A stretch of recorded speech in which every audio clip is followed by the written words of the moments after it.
Para muhibbin rahimakumullah, fa idza zaharat amaratu mauti qalbik ayyuhal murid fa 'alaika bi ihyaihi bi thalathati asya.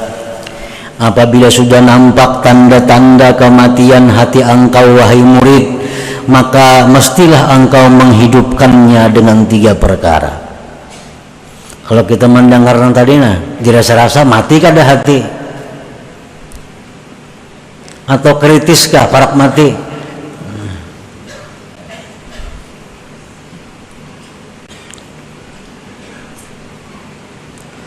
Nah, bila sudah muncul nampak tanda-tanda matinya hati engkau wahai murid, maka lazimilah, maka mestilah engkau menghidupkannya dengan 3 hal.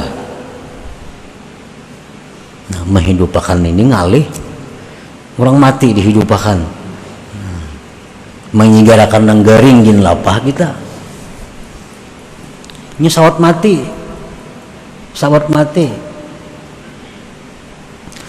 Nah, menghidupkannya itu pertama az-zuhdu fid dunya. Zuhud pada dunia. Zuhud pada dunia ini bukan artinya nang jadi bupati, ampih jadi bupati, kada. Nang sugih beri akan seluruh harta, kada. Zuhud pada dunia ini artinya apa? Tinggalkan sesuatu yang mencelakakan di akhirat. Napa-napa tadi? Hal-hal yang maulah kita celaka di akhirat, jangan lagi diurus nih tuh. Oh, pakaian ini rancak maulah aku jadi sengsara. Pakaiannya maulah aku bikin aku sombong.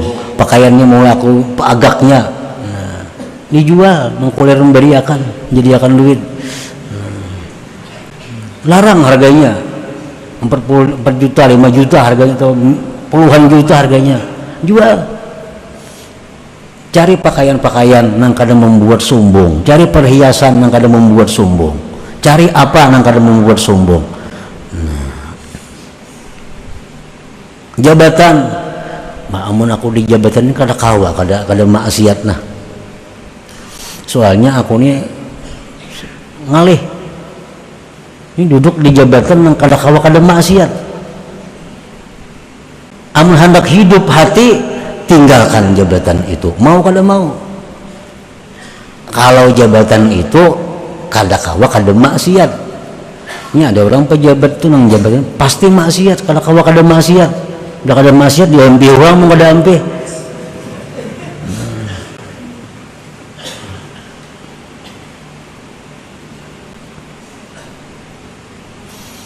Nah, zuhud di dunia, hilangkan sesuatu yang membawa bahaya di akhirat.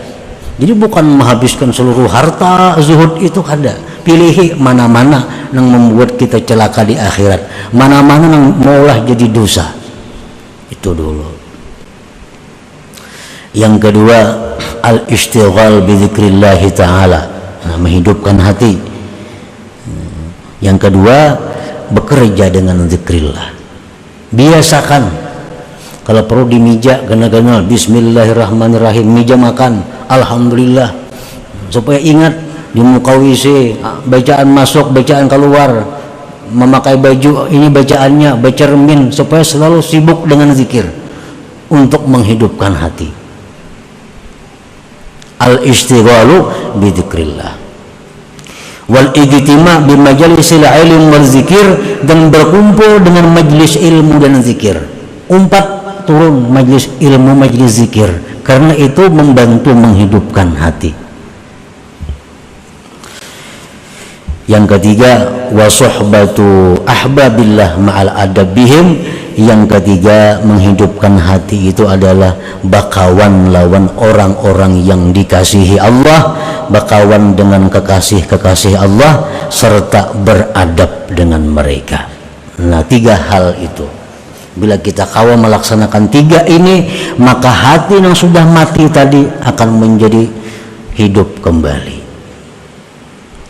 Jauhkan, tinggalkan, hilangkan barang-barang, benda-benda apapun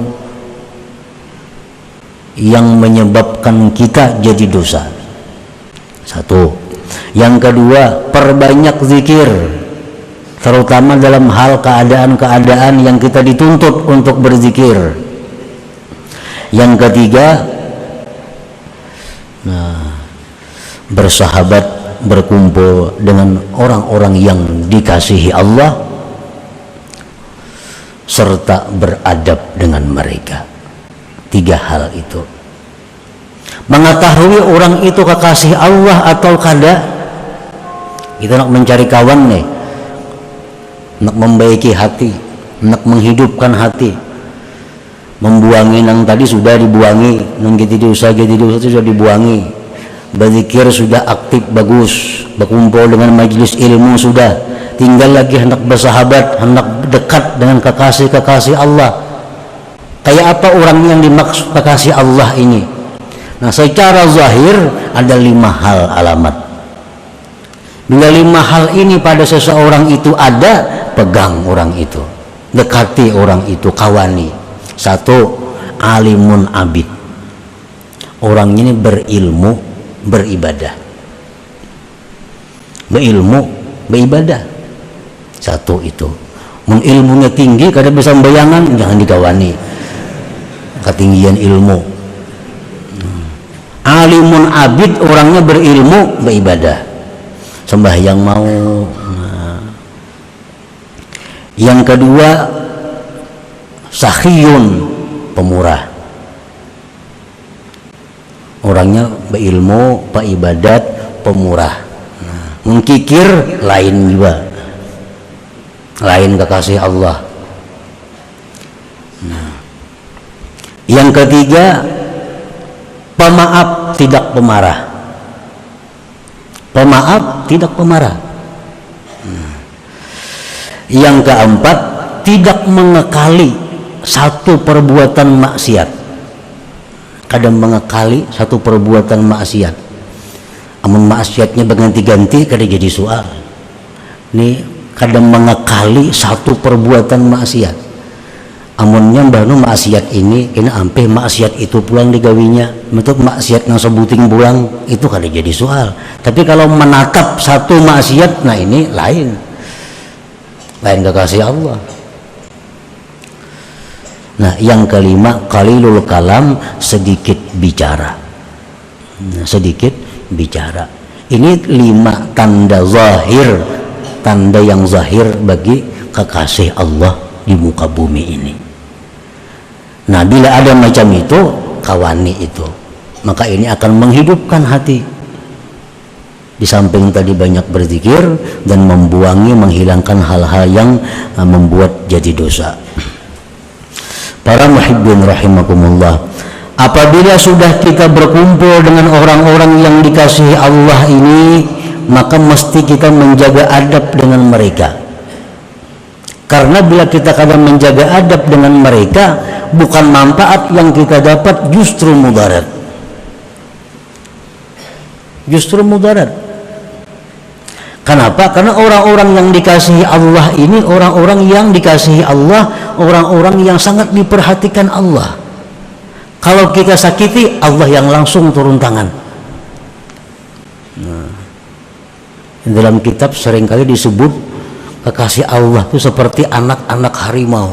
Kalau anaknya diganggu, walaupun anaknya kada melawan, mamanya nang abut melawan akan. Nah, jadi berteman, bersahabat dengan orang-orang yang dikasihi Allah ini ma'al adab, serta adab. Nah, apa adabnya? Pertama, antanzura ilaihim bi'ainil mahabbati wal ihtiram. 1, memandang mereka itu kekasih Allah dengan pandangan cinta dan menghormati. 1. Yang kedua, antuhsinal zanna bihim, bahwa berbaik sangka dengan mereka. Berbaik sangka dengan mereka. Misal mereka ada berbuat apa-apa, baik sangka.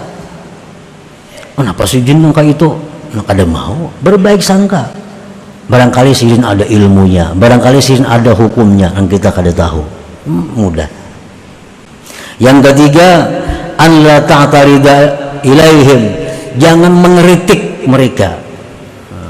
Kenapa nangka itu? Kada kawa, nah itu kada kawa bakawan sudah. Jangan mengeritik mereka. an la ta'tarida ilaihim, jangan mengeritik kepada mereka. Yang keempat, an takhdumahum, bahwa engkau berkhadam kepada mereka. Berkhadam ini artinya apa? Berkhidmat. Berkhidmat itu membantu mereka. Sekurang-kurang membantu apa? Kadang membebani mereka, itu sudah berkhidmat. Sekurang-kurang berkhidmat itu kadang membebani mereka, cukup. Ibaratnya kada kau membantu tenaga kada kawa, membantu duit kada kawa, membantu pikiran kada kawa, jangan memuyaki barang. Jangan memuyaki. Jangan mariputakan. Yang kelima, an tuhibba man ahabbahum wa man ahabbu, mencintai orang-orang yang cinta kepada mereka dan mencintai orang-orang yang mereka cintai. Mencintai orang-orang yang cinta kepada mereka kekasih Allah dan mencintai orang-orang yang mereka cintai. Amun kakasih sidin dimusuhi kada kawan itu. Atau orang yang sayang lawan sidin dimusuhi juga kada kawan juga. Mesti cinta kepada orang yang cinta kepada kekasih Allah dan mencintai orang-orang yang dikasihi mereka. Yang keenam, antad'u lahum, bahwa engkau doakan bagi mereka itu.